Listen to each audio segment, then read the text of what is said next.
Kiwa, hello, how are you all? Welcome to Homelands, a special edition recorded live in CFCR 90.5 FM, Homelands of the Métis and Treaty 6 territory. This is your Auntie Andie, Andrea Letting Dishni Kashun. I'm everybody's auntie, and I'm here with Hereditary Ward Chief David FineDay, who is the leader of those unhoused on the streets in our territories, a genocide that has been many years in the making since 1492, when nobody was homeless and Christopher Columbus came and landed on these lands, calling them Los Indios, the peoples of God, for they all took care of each other.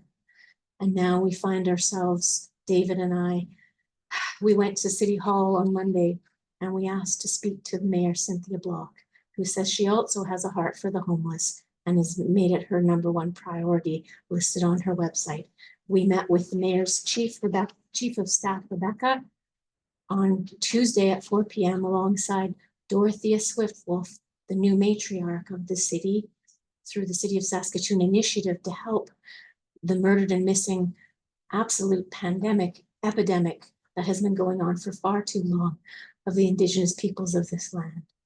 And so we turn the show over now to Hereditary Ward Chief David FineDay, who's going to share his experience, including losing 3 more people in the past 24 hours. Go ahead, David. Howdy. I've been doing this for 30 years. And now it is to the time where it's just not 1, 2, or 3. It's an epidemic, and we lose many people every day. For what reason? This is Treaty 6 territory. This is our homeland. The first time I heard of homelessness was probably back in the 30s and 40s. Because First Nations people were never homeless. There was always a herd of buffalo to go and get food there, lots of trees to go make a teepee. And we could do that anywhere. Then we started to get colonized and put it on reserves and put in houses. And at the beginning, maybe that was good, but there was still that homeless thing everywhere else. And I don't know if you remember, but they used to call them hobos. They used to ride on the trains. They used to go all over Canada, cross back and forth, but nobody cared about them because there was only a few. After being colonized, put in a residential school, put in a 60 scoop, millennium scoop, boarding school in the system. You don't get taught nothing. You just, yes, no, don't do that. No, why are you doing that? You shouldn't be here. When we should have been taught how to live in a house, how to clean, how to have kids, how to be a mom, a dad, an auntie, an uncle. But we're a displaced group of people that want to learn, who are out there trying to survive. But what do you do when you get turned away? When the cops come, get out of here. What do? They displace you from one place to the next place. And as far as I know, that's been going on for 30, 40 years, because that's when I came out of the system and I had nowhere to go. Just get out. What do? You don't have a place to sleep. You don't have a job. You don't even know your relatives. I went home at a young age, and where I grew up, I was that poor little Indian boy. Yeah, and I thought, yeah, I'm going home. And I went home, and I was that white boy. Because I didn't know how to talk Cree. I didn't know what rabbit soup was, bannock. I didn't know nothing about hunting. So I stayed there for a few years, and I got teased at and laughed at. And To the point where I said, I don't want this in my life, so I took off. And I've been in Saskatoon ever since. I've seen many friends come to the street. I've seen many leave. And I'll never see them again. 2 years ago was being homeless and how many people froze to death. I wouldn't stand up and say nothing, but someone came and passed away on my floor due to health complications because it was so cold out. And I was in shock for 8 days and I didn't know what to do. Finally, I came out of shock and I said, yeah, I got to step up. I got to say something about this. So I stood up and I started having smudge walks and prayers. I have a group called Smudge On, which I started 5 years ago. I love doing it, but through truth and reconciliation, as they call it, where's the reconciliation? I want someone to stand up and acknowledge what we do at Smudge On. It's our own faith, it's our own spirituality, what we need to get back in our circle. It's not going to take a church or a priest or a nun or anyone like that. It's going to take somebody from our earth, a Nehiyaw, as they call us. We're from this earth. And I'm trying to start Smudge On, and I've done it for 5 years. And if you could see what happens when people can just turn over their lives and find something to believe in. Yeah. Instead of, get out of here, what are you doing here?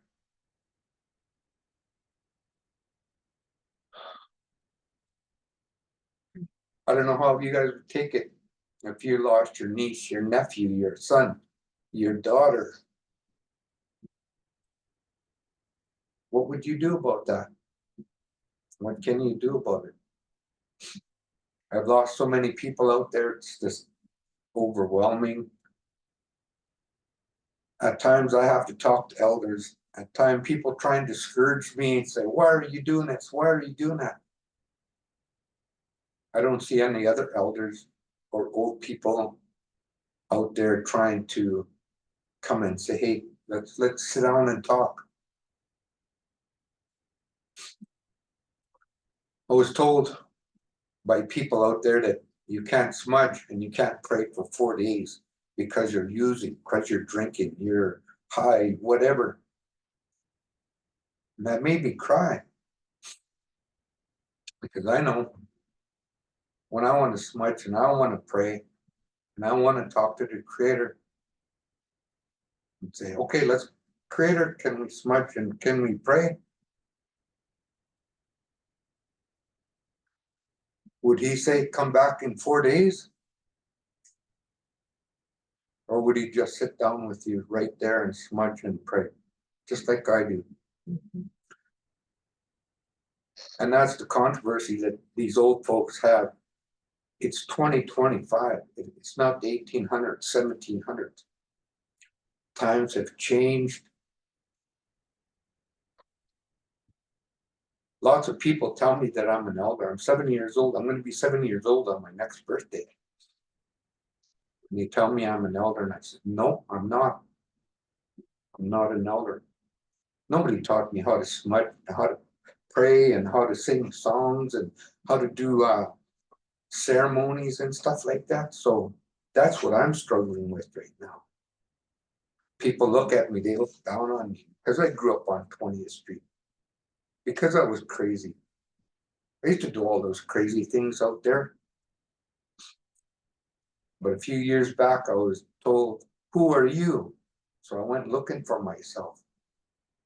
And through prayers and dreams and that, I think I found myself, a part of myself. And I'm trying to heal from the 60s, from all the abuses that we all go through, the racism that happens on the street. And people try and deny that, but it's open straight up every day. You're in an office, you open that door and you walk out and you face racism right now. Unheard racism, verbal racism, racism on the walls, graffiti, everything. You face that all the time. I'm blind, I'm visually impaired. I can't see a lot of that stuff, but I feel it and I hear it. And that's what makes me want to step up and do something, because people out there can see they can do everything, but they're the ones, get out of here. What the hell are you doing here? You don't belong here. So you turn yourself off to society. I did that for a long time. But now I can't do that no more. I have to stand up and say something. Because we're losing too much people out there. And like how I told them yesterday at the meeting at City Hall, who can we hold accountable for all these deaths? This homeless committee that they're supposed to be having with all their millions and millions. I was part of the pit count in October.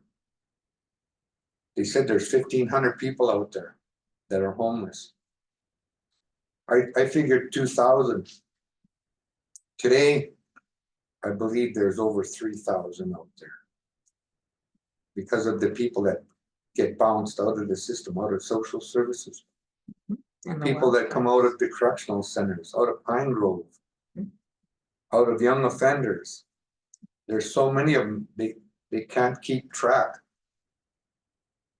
So something needs to be done today.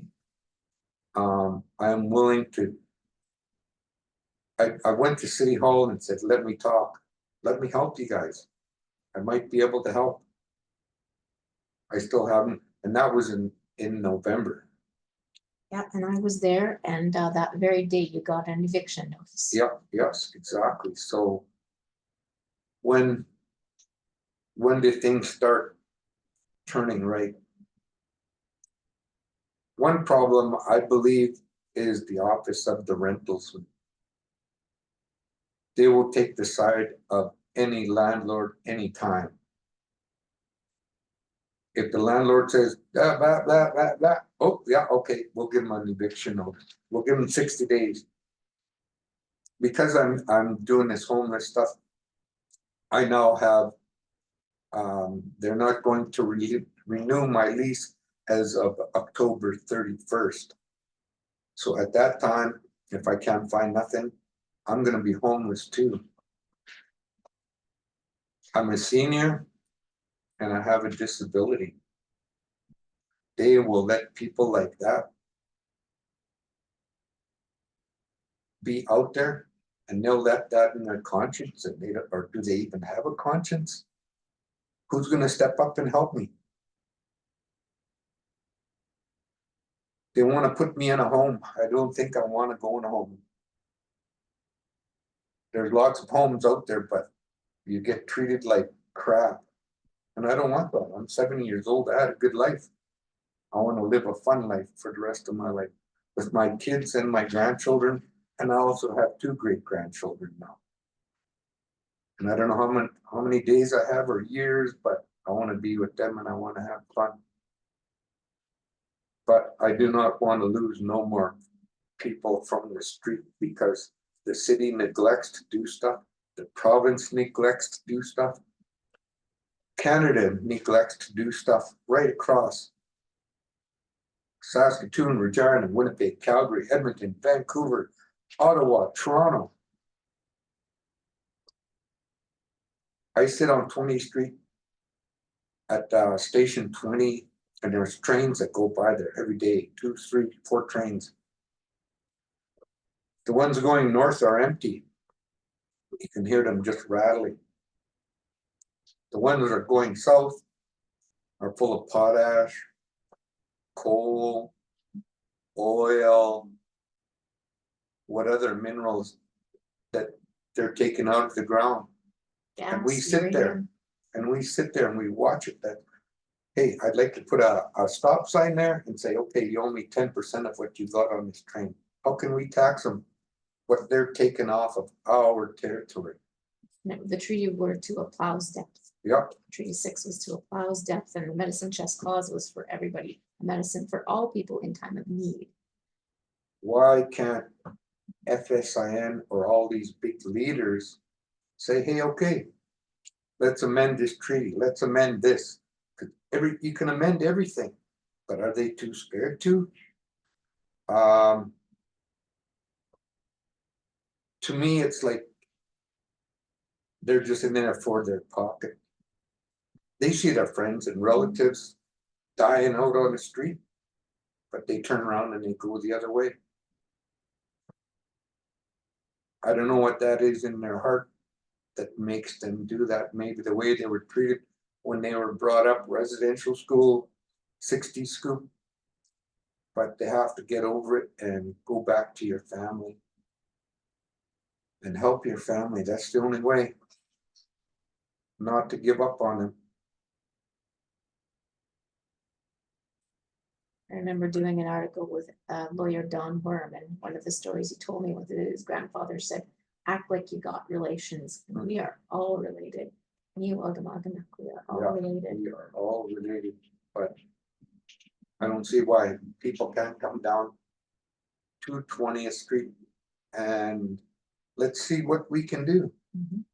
3,000 people out there. Winter's coming on. What's going to happen? A lot of people have phoned me from all over town saying, David, they're not doing nothing. We have to stand up again. A lot of the street people say, yeah, David, we don't see nothing. There's all those millions. What's happening? They got 140 complex, or we call that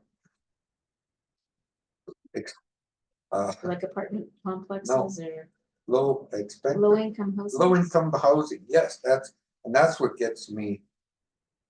The wait lists are Low 5 years income. long. What is low income?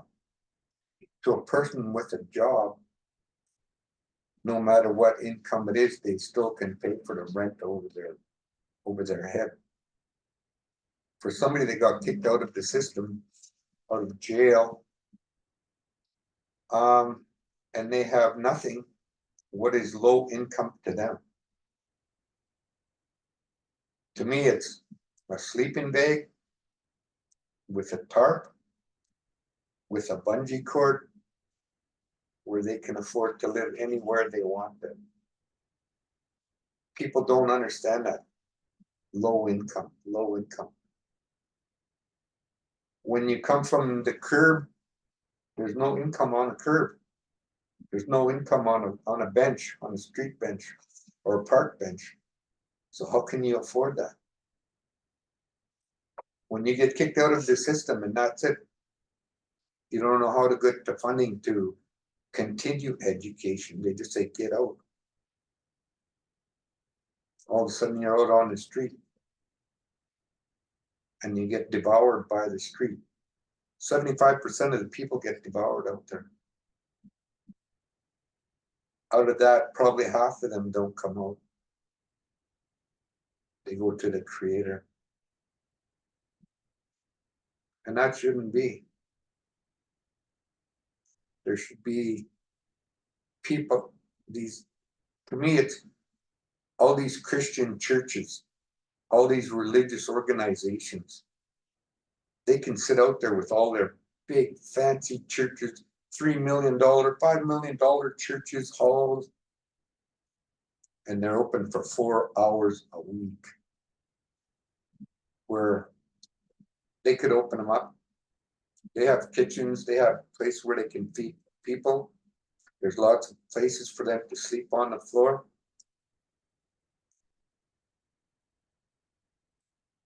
There's churches on 20th Street, there's halls and everything. I'd like to challenge them to open up their halls, their churches, by September. Because in October, probably the snow's gonna fly. And like we did 200, 300, 400, 500 years ago, we opened up our arms and we helped you. This morning, I heard a real good quote on the radio. All these white people that moved in from Europe, all these Europeans, that if it wasn't for our Cree, our First Nations women, none of you would have survived. And I think that's a good saying. It's absolutely true. And Yeah, yeah. we need to rematriarch our society in general. But like I said, my heart is in this 200%. And if there's anybody out there that wants to talk and see if we can influence the city, or who do we have to talk to get rid of all this problem? Because it's a problem all over town, all over Canada. Now people are moving out from the downtown business district because they don't like what's happening. Windows being broken, people sitting in front of their buildings, begging, threatening people. The question is, and I'm blind, but I would say, what don't you see out there? In Riversdale, in Pleasant Hill, Riversdale, they took out the grocery store, so you don't see a grocery store there no more. You don't see any drop-in centers. You don't see any sports going on, any ball teams, any hockey teams, any community centers for the kids to go to. Go play out on the street, go play. So what do? They go into the street, the back alley. They go start ripping off stores and everything. Put something out there for them. For the young people, for the generation that's going to come up, that's going to need to be taught. They see what's happening, but they need to be taught so that they don't have to go there themselves. They don't have to end up on the streets. They can have continuing the education. They can have families. And then the people that are out there, help them. Each one is a different scenario. There's 3,000 people homeless out there. You can't just put 100 in one place and say they're homeless. Each one is individual, and each one has to be helped that way. You can't put 5 of them together and say, okay, there you go. Because probably that won't work. Between mental health and addictions, loss of family, grieving, there's a lot of different things that people need. I know because I was one of them. And I was out there, I had to talk to a lot of people, not just one person. And now today I still talk to lots of people to help me to heal from what I have to live through every day. And that's losing people losing limbs, people getting chronic illnesses, babies who wake up who are born with addictions, with special problems. That's the worst. I just want to step forward and I just want to keep this in the open. And if anybody wants to help out, I do a smudge on group every Saturday from 1 till 5. And this Saturday I will be having a smudge on. And I really wish people would come and share their opinions and share their ideas. Because I'm a war chief and I'm ready to take another step forward to see how we can't end it. It'll never end, but how can we help? How can we save lives out there? That's a thing. They're all your relatives out there. come and help save them. Hey, hey. Hi. We have a couple more minutes before we go to the break, so let's talk about your hereditary Lord Chief FineDay, and Louis Riel, my godfather. They both stood for men and women, but especially children. They took care of the children and they looked forward to the future generations. Louis Riel, when he was a young boy, his mother had to send him to have lunch at the bishop's because he would give his lunch away to the women and children he saw between his home and the school that he walked to every day. And that heart was the same as FineDay's, who was a warrior, and the same as yours, Louis David Riel, David FineDay. So let's talk a bit about ancestors in our last couple of minutes. I'm very, very proud of my great grandfather, FineDay. He led the Battle of Cut Knife Hill, and history was made there. I'm not sure, but I'm pretty sure he was by Louis Riel, and he was at the Battle of Frog Lake. And to my knowledge, they won all 3 battles, but we lost our land. And that's the big thing about it. How do you lose land? From the Proclamation of Discovery. I have a good education too, and I learned about a lot of stuff.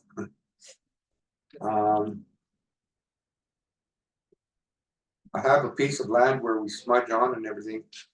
I want to go stick a stick in there and a flag and say, hey, this is my territory now. What would they say?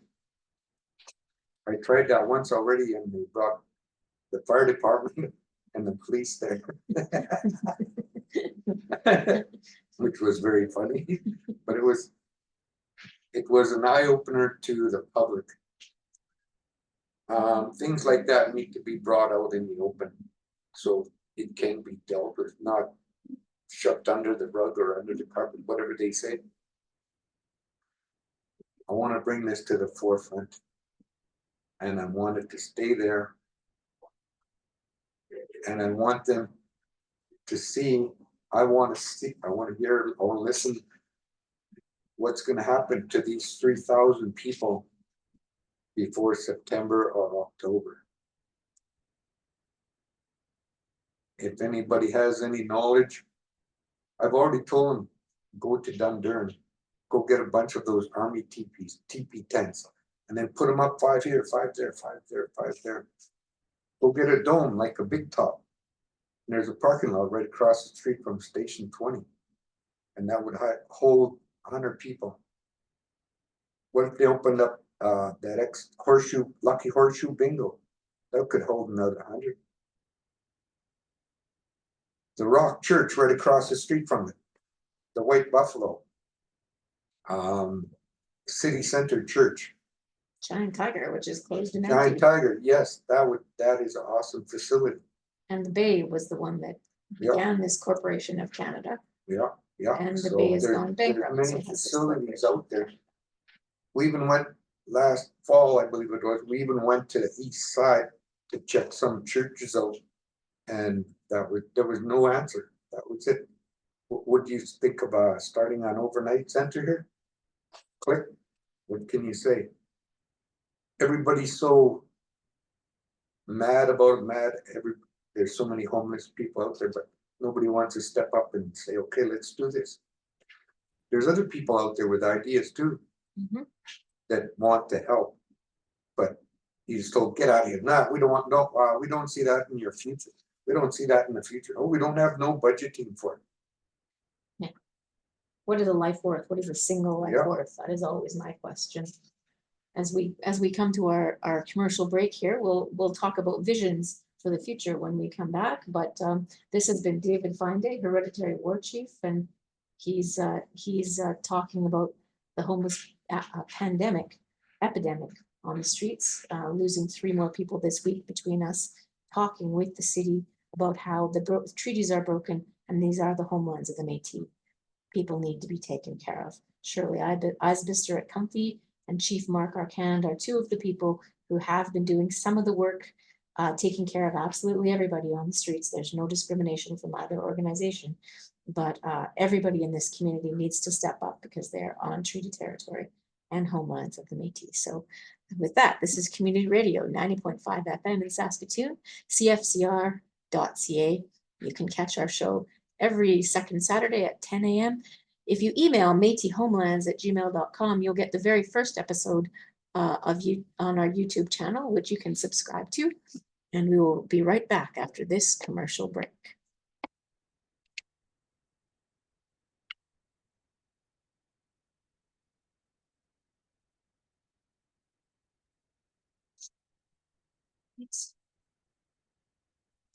Topic. Yeah, been heavy. So let's regroup. Do you need a spot? Do you need water or anything? Yeah, you could use a water or Mhm. some juice or something Yeah. sweet. Didn't bring no candy, so I usually have a pocket full of candies. Right.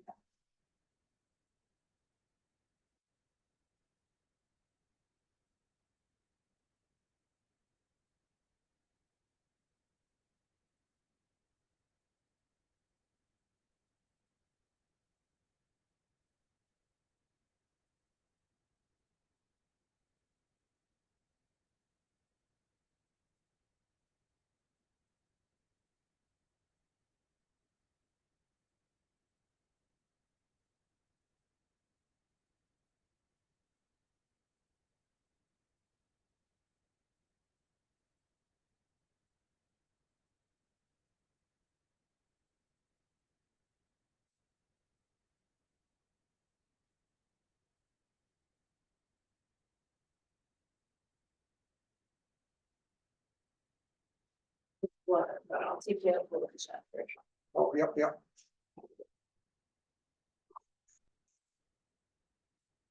All right. You let me know when you're ready to go ahead with the second half. Okay, what I'd like to see in the future. Yeah, let's talk about your teepee vision. And you know what I thought? You know, because Dorothea was talking about how with a teepee you'd have to worry about it. What if it had glass panels, solar panels? I don't know if you've heard of the world's largest tomahawk Mhm. in cut knife. Mhm. I would like something like that. It's a permanent structure Yes. and it has the world's largest tomahawk on the top of it. Honestly, I live by there, so I know. But if it could teepee, I would want it to be a solid teepee though. Yeah. Yeah. Yeah. With a basement Mm-hmm. and solar panels so that everybody could charge their phones. Mm-hmm. Okay. Right. All right. Ready? For the future, So I will start and I will intro us again. Are you Yep, ready? yep. Yeah. Okay. Set this. Okay. Welcome back to Homelands on CFCR 90.5 FM in Saskatoon, Homelands of the Métis and Treaty 6 territory. This is your favorite auntie, Andrea letting Dishni Kashu, and we are with Hereditary War Chief David FineDay talking about the epidemic of homelessness in Turtle Island, basically, but right here from ground zero in Saskatoon, where we are going to change the world for the better because we have a great community of loving people, and we really believe that we have a vision for the future. And David's going to talk about some of his visions that he saw in terms of a potential solution for creating like a temporary shelter that can also be a landmark for all of us in terms of the one big sky we share together and the one big teepee that we're all gathered under. So, David, go ahead and talk about your vision. I have a vision. One day I'm gonna see a 50-foot tall teepee. And it's gonna have a full basement. People always laugh at that. Teepees don't have basements. And I said, well, I'm gonna have the first one. Teepees are good. They're round, they kept our families together. They had meaning, they had love, they had hope. if that got to be too big, another teepee was made. And another family, and then all that started all over again. And it continued till there was teepee circles. There was much families in there, kids, elders, warriors, women, much love. Back in the day, they could hear each other. They just had to, you could hear the next teepee. If people were arguing, oh, Mushroom's gonna go over there and talk to you. Uh-oh. Now today you're closed in rooms. Now everybody talks about each other and blah, blah, blah. Nobody knows. Why can't we bring that teepee back? Why can't we bring back that circle? For 5 years now, I've been saying that I want to bring back the circle. I don't know how many people can understand that. Our teepees were circles. We lived in circles. We moved in circles. The world is a circle. Mm-hmm. Everything was there. But now we're colonialized and we just keep running into corners. Nobody knows what to do in a corner. In a circle, you can keep going and going. But you get backed into a corner, and what happens? You die in a corner. You starve to death in a corner. You get beaten in a corner. So what do? You fight back. And what does that do? That turns you into a criminal. Now you have a roof over your head. Cool. But you don't have no family life or nothing. Now you're behind bars. That's not the way to go. Even today, as I seen where I live, at my apartment, you have the penitentiary, which has 15-foot fences with barbed wire and everything all around. And then you have the correctional center in Pine Grove. And those are what, 12 feet with barbed wire and everything. And then you have urban camp. And it's what, 5 feet, 6 feet with razor wire on top. So now there's a suburban camp. If you look and see all the fences that they're putting up around these buildings, these apartments, it's the same thing. You can't get in, you can't get out. They did it to yours, David, and I Yep. was talking to them. I said, why are you doing this? This is a fire hazard. If people had to get out of this building, they could, there's only one gate and the other's locked. Suburban camp. Yeah. No matter where you are, there's a fence around you. Yeah. I tell people that, oh, you're crazy, David. But it's the truth. It's suburban camp. Yeah. Yeah. But I want to see a teepee. Wouldn't mind if it had glass walls. You could see the sunrise, the sunset. And it had a big circle in there where you could smudge and pray anytime. I've been trying to organize this with the city and I don't know. I don't know if I can, well, I'm going to say this, but where I smudge and pray on Avenue K and 20th for the last 5 years, they have put a red fence around that property and blocked us out of there. At first, they cut all the trees down so that I couldn't hang no more flags up. I hang up colored flags that people give me that we're blessed with, that show the Creator that we're there, that show other people what we're doing. Other people understand what we're doing when we do that. First, they cut down all the smaller trees where we hang our flags, now they put a fence around there. I'm waiting for a call from City Hall to see. I don't want to move from there. Everybody knows that I've been there for 5 years. I believe they're trying to discourage us. They don't like what I do when I smudge and I pray and I help heal these people.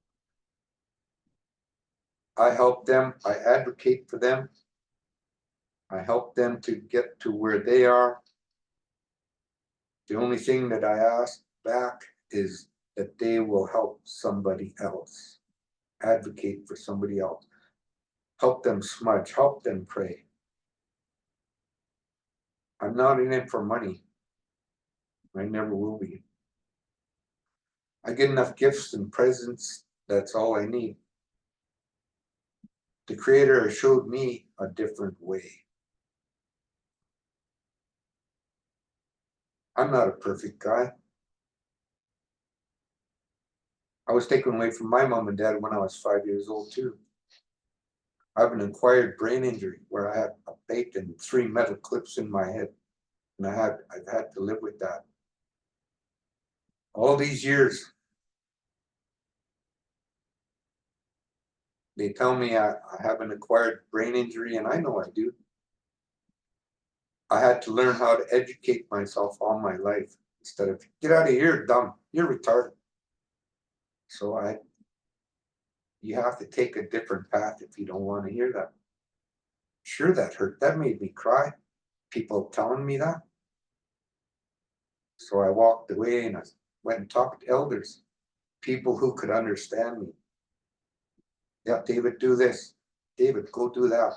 And that's the way I took care of it. When I was that poor little white boy, I went to my first round dance. I think I was 18 years old. And I was that little white boy.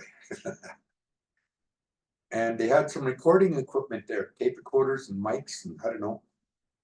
And they told these boys, do that, set this up for them. And all those boys from the reserve, they didn't know what to do. And I looked at, hey, come here, bring it here. I'll do it then. And I had it plugged in, everything going. They just looked at me and whatever. And I put a microphone in front of an elder. Nehiyaw, his name was. I'll never forget that. He says, hi. He said, howdy. Who are you? I said, I'm David FineDay.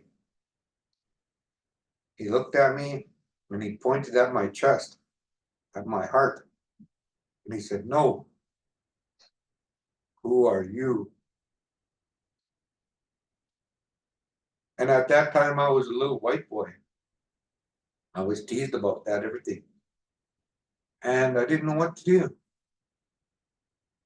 And then I found out about my great-grandfather.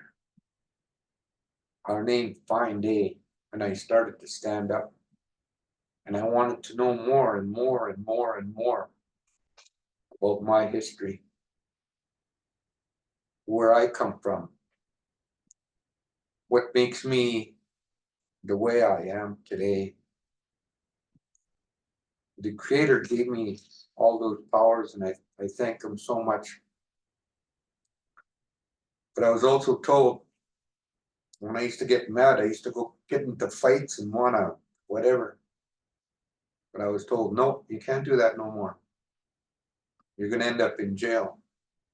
You're gonna end up in trouble. They said, go to school. Go learn how to read. Go learn how to write. Go learn how to speak. That will be your weapon in the future. And I'm 70 years old, and I believe I'm just starting to learn that weapon. And there are many young people out there who will be able to use that as a weapon. No matter what happens, your voice will always be strong. Stick together. The more of you there are, the better. I've been doing this on my own for 30 years now, and I have friends now that help me. And I just want to keep helping people. It's hard to watch people die, people get sick. To see somebody laying on a sidewalk and just people just to step over them or walk around them. 30 people leaning against a building, homeless people with blankets and tarps. They're hungry. And yet they can have a news conference right across the street and talk about them. Why didn't that news conference go over there and help them? See, what do you need? But they'd rather talk about it and complain about it and make it not their problem. Go ahead and take that call.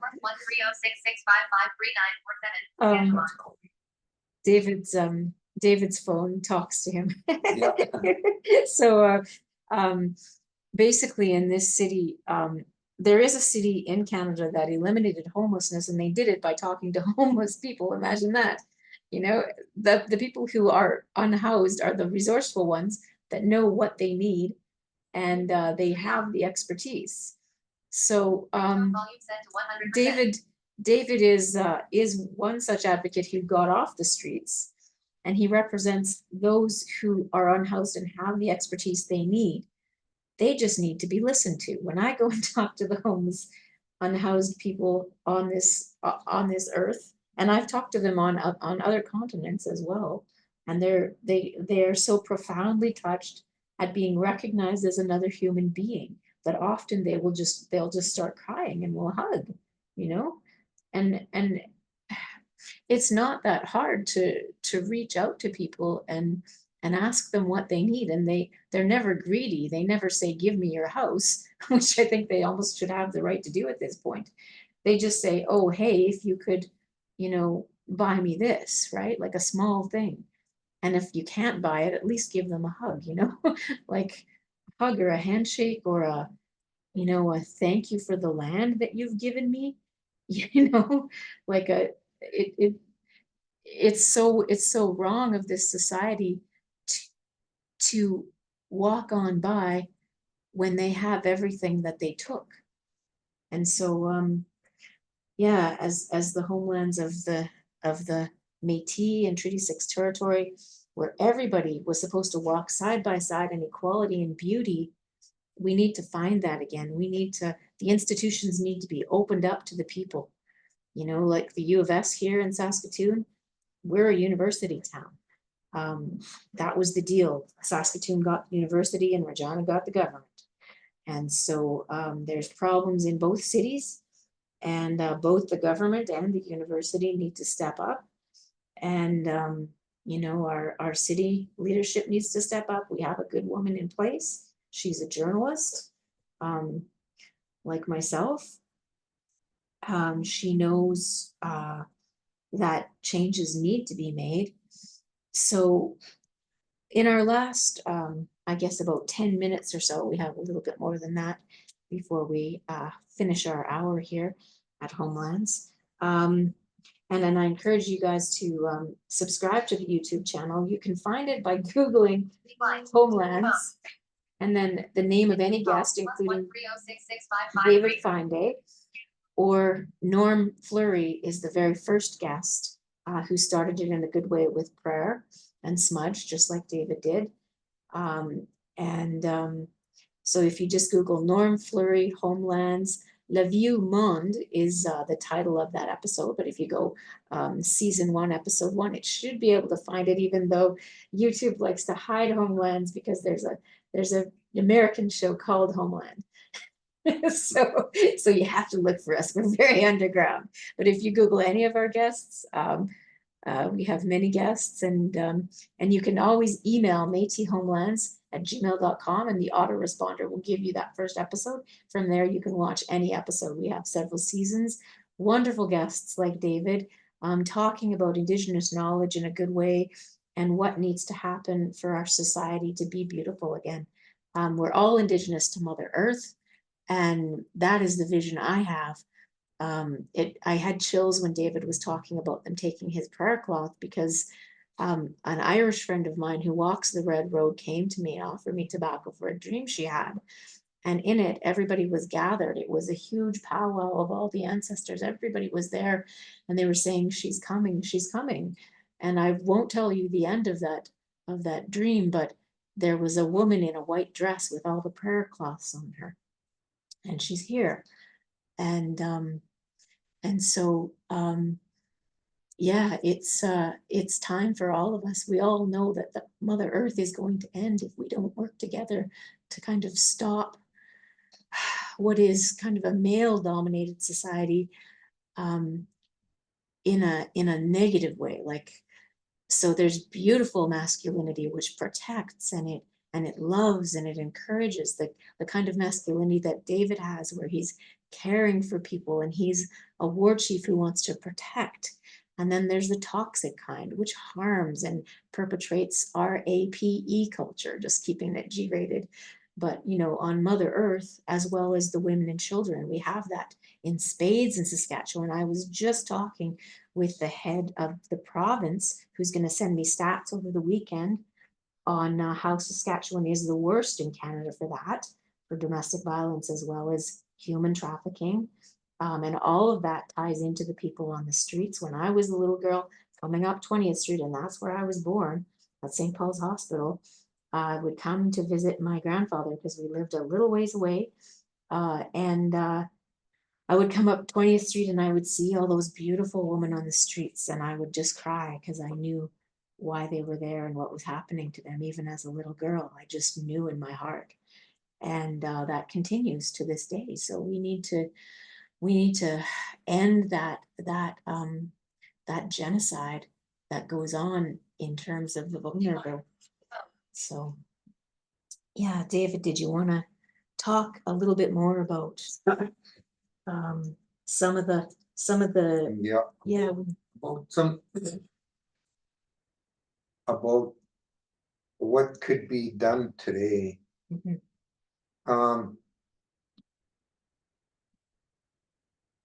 Quote and talk to them, Mhm. talk to people, find their story, Mhm. find out what put them there. Mhm. How could you help them?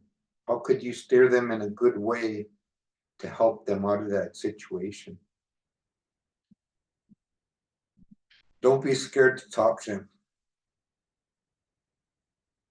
There are a lot of good people out there, but there are also some bad people who are messed up and have drug problems. But you have to think, why did they have that drug problem? Why are they there? Who put them there? Society? Me? You? Who put them out there? You're put in a system and the system just says, get out. There should be a program for people coming off the system, out of the system, where that they can get help until they're on their own, till they can get a job, till they can finish their education. But right now, society has it that you're 18, you're out, and if you're good, you're good. If you're not, you're messed up. Well, that's your problem. Where that shouldn't be. It shouldn't be like that. Everybody deserves to have help, not told to get lost or you don't belong here. Go out there. I never offer money out there. I go offer a food. I go offer a meal, a coffee, a chocolate bar, a handshake. Hi, how are you? I've been out there. When I was out there,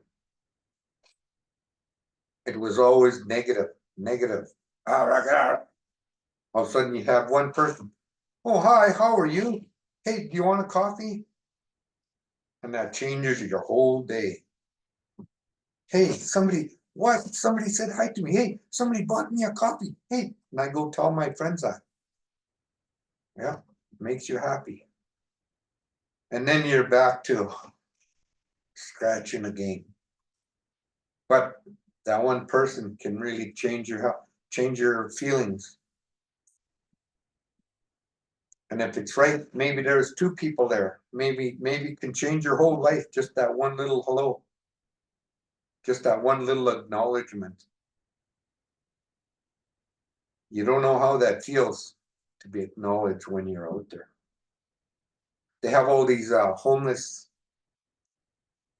You go out and you try to be homeless. You go live out on the street to be homeless. Challenges, yeah. Yeah, homeless challenge. Yeah.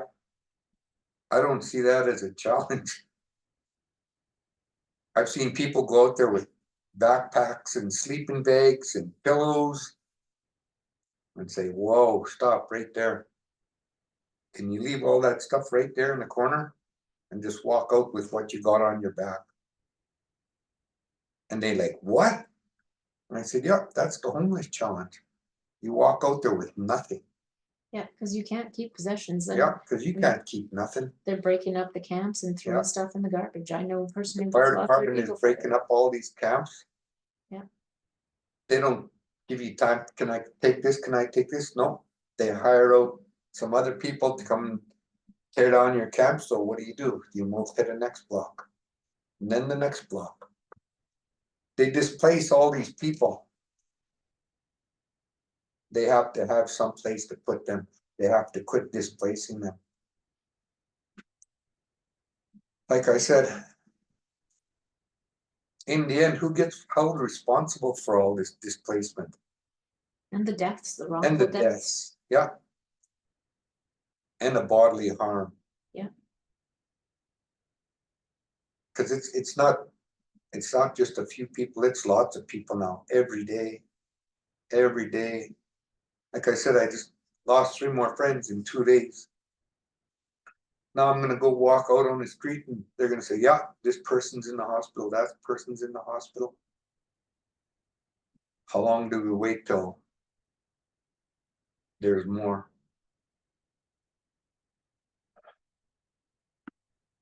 If that was your relatives out there, what could you do? What could be done? I'd like to know. I'd like people to phone me and give me some knowledge at what they think could be done. Because things have to change very soon. Do you want to give out your number, David? Yes. I am at Smudge On. My phone number is 639-318-4087. And I would really like to hear from people as I move on so I can make plans. Not my plans. I want to know everybody's plan. I want everybody to be in on this so it can be done properly. With no prejudice, no racism, no anger, just much love. Yeah, big love is all we need in this world. Much love. Yeah. Hi. Yeah, so we've got just like a couple of minutes left, but I think we've kind of covered, everything in terms of, what this world needs, let alone this community, and leading in that good, gentle way that is strength, in terms of recognizing that there's a problem, being open to solutions. David's not the kind of person who says, hey, I'm going to tell you all exactly, what you need to do. He says, hey, let's all hold hands together in a circle and solve the problems together, because I care about everyone. And, he's a very good man, and you can see his warrior spirit, but also his gentleness and love. And he leads Smudge On in that good way. And the elders keep saying to him, especially this summer at the sun dances and things like that, Akameama, don't give up, keep going. And I don't know if you guys remember the Sasa Penida exhibit, but that was to get up after falling down, that we need to keep going as a society to take care of each other and enact the good neighbor law, where if you're not being a good neighbor to the people who gave you their land, maybe you need to give your land back. So, with that, any closing thoughts here in our last minute or two? My prayers go out to everybody that we can find a solution to this problem so that we don't have no more deaths or lose people. Hi, smudge on. Smudge on. This has been David FineDay and Auntie Andie on CFCR, Homelands of the Métis and Treaty 6 Territory, 90.5 FM in Saskatoon, Saskatoon's community radio. And it takes a community to take care of each other, not a corporation. The city of Saskatoon describes itself as a corporation, but I think all of us in our hearts know better than that. And so with that, it takes a village to save the world. And Brother Andre went straight up, and I induct you all into that gang. So with that, you can catch all our episodes on YouTube, and you'll catch this episode as well when we get it uploaded after it airs, 10 a.m. Saturday. And then you can catch the rerun and see David in person as well. He's a very wonderful person. So thank you. And we now go to commercial break.